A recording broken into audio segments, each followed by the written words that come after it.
বিসমিল্লাহির রহমানির রহিম। আসসালামু আলাইকুম। কেমন আছেন সবাই? চলে এলাম নতুন একটা ভিডিও নিয়ে। তো আজকে হচ্ছে আবার সেই পুরনো দাছের পুরনো রকমের ভিডিও নিয়ে আসছি। আমার প্রিয় শুক্রবারের ব্লগ, শুক্রবারের ভিডিও। তো শুক্রবারে হচ্ছে আমরা যে এই রান্নাবান্নাগুলো আমি ঘরে করে থাকি সেগুলি হচ্ছে আপনাদের সাথে প্রায় শেয়ার করি।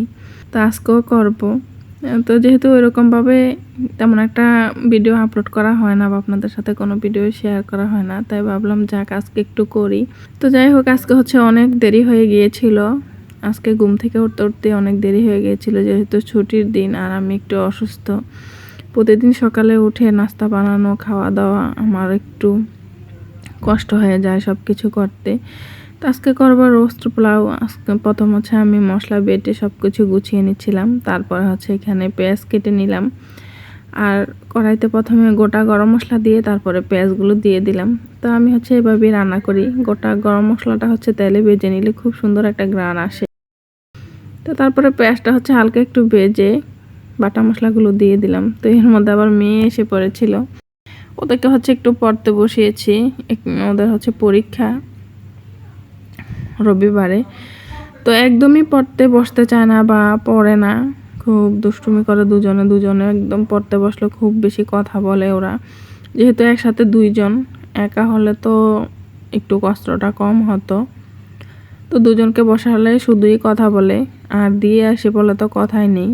তো আজকে বলছি যে আজকে তোমাদের জন্য রোস্ট পোলাও রান্না করতেছি, তাড়াতাড়ি গিয়ে পড়তে বসো। তো এই জন্য হচ্ছে কিছুটা পড়তে বসছিল। তো এখানে আমি হচ্ছে সব মশলা দিয়ে মশলাটা কষিয়ে তারপরে হচ্ছে একটু পানি দিয়ে দিলাম, আর দিয়ে দিলাম কিছুটা গরু দুধ। এই রোস্টের মধ্যে হচ্ছে গরু দুধটা দিলে খুব বেশি ভালো লাগে। তো আমার মেয়েদের হচ্ছে মুরগির মাংস খুব বেশি পছন্দ, আর এর মধ্যে হচ্ছে মুরগির মাংসটা রোস্ট রান্না করলে ওরা বেশি বেশি পছন্দ করে খেতে। আমারও অবশ্য রোস্টই বেশি ভালো লাগে এমনিতে রান্না করার চেয়ে। একটু ভাজা ভাজা হয় মশলা দিয়ে, হালকা ঝাল দিয়ে আমি একটু রান্না করি। আর সব সময় চেষ্টা করি একটু ঝাল রোস্ট রান্না করার জন্য, যেহেতু বাচ্চার বাবাও মিষ্টি একটা বেশি একটা খেতে চায় না। আর রোস্টটা একটু ঝাল ঝাল হলেই ভালো লাগে, নয়তো কেমন যেন একটা মাতাল মাতাল লাগে আমার কাছে। তো রোস্টের সাথে হচ্ছে একটু পোলাও রান্না করে নিব। তো এখানে পোলাও রান্না করার জন্য আমি পেঁয়াজ আর গোটা মশলা দিয়ে দিয়েছি। তো যেহেতু একটা চুলাতে রান্না করছি, একটা অন্য চুলাটা খালি নেই। তো আজকে অনেক বেশি দেরি হয়ে গেছিল। উনি নামাজ পড়ে অলরেডি বাসায় চলে আসছে। এখনও আমার হচ্ছে রান্না হয়নি। আর রান্না করতে গিয়ে হচ্ছে ভাবলাম যে ভিডিও করি, আর ভিডিও করতে গিয়ে দেখি যে আমার মোবাইলে স্পেস নেই। তখন আবার তাড়াতাড়ি করে মোবাইলটা খালি করলাম। তো এটা তাড়াতাড়ি হয় না, একটু সময় লাগে। তো যাই হোক, ভাবলাম যে যেহেতু অনেক দিন যাবত ভিডিও দেইনি, আজকে দিব যেহেতু ভেবেছি। আর কিছুদিনই হলো যে ভাবছি দিব কিন্তু আর দেওয়া হচ্ছে না। তো আজকে যখন ভেবেছি যতই দেরি হোক আজকে করবই, তো শেষ পর্যন্ত ভিডিওটা করলাম। আর এই তো রান্নাবান্না শেষ, আমরা এখন খেয়ে নিব সবাই। রান্নাবান্না শেষ করে চলে এসেছি। আজকে শুধু দুপুরে রান্নাটাই করেছি, রাতেরটা রাতে করে খাবো।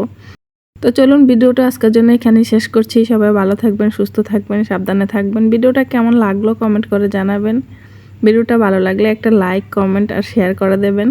সবাই ভালো থাকবেন, সুস্থ থাকবেন, সাবধানে থাকবেন। যারা ইউটিউব চ্যানেল থেকে দেখছেন চ্যানেলটা সাবস্ক্রাইব করে রাখবেন, আর যারা ফেসবুক পেজ থেকে দেখছেন পেজটাকে ফলো দিয়ে পাশে থাকবেন। আশা করি ভিডিওগুলো সবার ভালো লাগবে, আর আমিও প্রতিনিয়ত ভিডিও দেওয়ার চেষ্টা করব। যেহেতু আমি একটু অসুস্থ, সবসময় ভিডিও দিতে পারছি না। আর এই তো বাচ্চাদেরকে খেতে দিয়েছি এখন। তো চলুন, ভিডিওটা আজকের জন্য এখানেই শেষ করছি। সবাই ভালো থাকবেন, সুস্থ থাকবেন, সাবধানে থাকবেন। আল্লাহ হাফেজ।